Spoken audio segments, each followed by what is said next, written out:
സ്ത്രീകൾ ജീൻസ് അല്ലെങ്കിൽ കാപ്രിസ് പാന്റ് ധരിച്ചാണ് വരുന്നതെങ്കിൽ അവർക്ക് ഡ്രൈവിംഗ് ടെസ്റ്റ് നടത്താൻ കഴിയില്ലെന്ന് ഒരു RTO ഉദ്യോഗസ്ഥൻ. ചെന്നൈയിലാണ് സ്ത്രീകളുടെ വസ്ത്രങ്ങൾക്കെതിരായുള്ള ഉദ്യോഗസ്ഥരുടെ ഈ കടന്നുകയറ്റം. അയുക്തമായ വസ്ത്രങ്ങൾ ധരിച്ചതിന് ഡ്രൈവിംഗ് ലൈസൻസ് അപേക്ഷകരെ ഇവർ തിരിച്ചയച്ചു. ഡ്രൈവിംഗ് ടെസ്റ്റിനായി ജീൻസ് അല്ലെങ്കിൽ കാപ്രിസ് ധരിച്ച ഒന്നിലധികം സ്ത്രീകളെ ചെന്നൈയിലെ KK നഗർ RTO തിരിച്ചയച്ചു. ഔദ്യോഗികമായി ഇന്ത്യയിൽ ഡ്രൈവിംഗ് ടെസ്റ്റ് നടത്തുന്നതിന് പ്രത്യേക ഡ്രസ് കോഡുകളൊന്നുമില്ല. KK നഗർ RTO അടുത്തിടെ ഡ്രൈവിംഗ് ടെസ്റ്റിനായി ഹാജരായ ചെന്നൈ നിവാസികളായ 2 വനിതകളെ തിരികെ വീട്ടിലേക്ക് മടങ്ങി. കൂടുതൽ സ്വീകാര്യമായ സൽവാർ കമീസ് അല്ലെങ്കിൽ ചുരിദാർ എന്നിവ ധരിച്ച് തിരികെ എത്തേണ്ടി വന്നുവെന്ന് പ്രമുഖ മാധ്യമങ്ങൾ റിപ്പോർട്ട് ചെയ്യുന്നു. ജീൻസും സ്ലീവ്ലെസ് ടോപ്പും ധരിച്ചെത്തിയ തനിക്ക് ടെസ്റ്റിൽ പങ്കെടുക്കാൻ കഴിയില്ലെന്ന് ഉദ്യോഗസ്ഥർ അറിയിച്ചു. തനിക്ക് ലൈസൻസ് അത്ര ആവശ്യമായിരുന്നതിനാൽ വീട്ടിൽ തിരികെ എത്തി വസ്ത്രം മാറി മടങ്ങിയെത്തുകയായിരുന്നുവെന്ന് സ്ത്രീ വെളിപ്പെടുത്തി.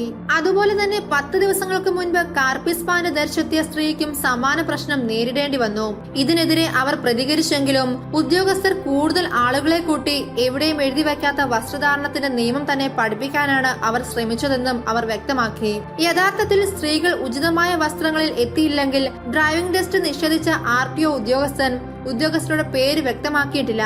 ചൂടുള്ളതും ഈർപ്പമുള്ളതുമായ സ്ഥലമാണ് ചെന്നൈ. ചിലതരം വസ്ത്രങ്ങൾ മറ്റുള്ളവയേക്കാൾ ആളുകൾക്ക് അസ്വസ്ഥത സൃഷ്ടിച്ചേക്കാം. ജീൻസും കാപ്രിസ് മിക്കപ്പോഴും പുരുഷന്മാർക്കും സ്ത്രീകൾക്കും ഏറ്റവും സുഖകരവും സൗകര്യപ്രദവുമായ വസ്ത്രങ്ങളാണ്. അതിനാൽ RTO ഉദ്യോഗസ്ഥർ ഈ പൊതുവായ വസ്ത്രങ്ങൾക്കെതിരെയുള്ള പ്രതികരണം ആശ്ചര്യകരമാണ്. ഈ വസ്ത്രങ്ങൾ ഒരു തരത്തിലും അസഭ്യമായ വസ്ത്രമാണെന്ന് കരുതുന്നില്ല എന്നാണ് ജനങ്ങളുടെ പ്രതികരണം. കൂടാതെ ജീൻസ് അല്ലെങ്കിൽ കാപ്രിസ് എന്നിവ വാഹനം ഓടിക്കുമ്പോൾ ധരിക്കുന്നത് ഒരു സുരക്ഷാ പ്രശ്നമോ അപകടമാണോ ഏതു തരത്തിൽ സൃഷ്ടിക്കുന്നു എന്നതിന് വ്യക്തമായ സൂചനകളൊന്നും ആരും നൽകിയിട്ടില്ല.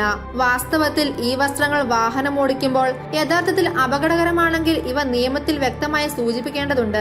അതിനാൽ ഡ്രൈവർമാർ വസ്ത്രധാരണം ഉചിതമായി മാറ്റുകയും ചെയ്യാം. എന്നിരുന്നാലും നിലവിൽ ഇത്തരത്തിലുള്ള നിയമങ്ങൾ ഒന്നും തന്നെ ഇല്ലാത്ത പക്ഷം RTO ഉദ്യോഗസ്ഥരുടെ ഈ നടപടി വ്യക്തിപരമായ താല്പര്യത്തിന്റെ പേരിലാണെന്ന് തന്നെ പറയാൻ കഴിയുകയുള്ളൂ.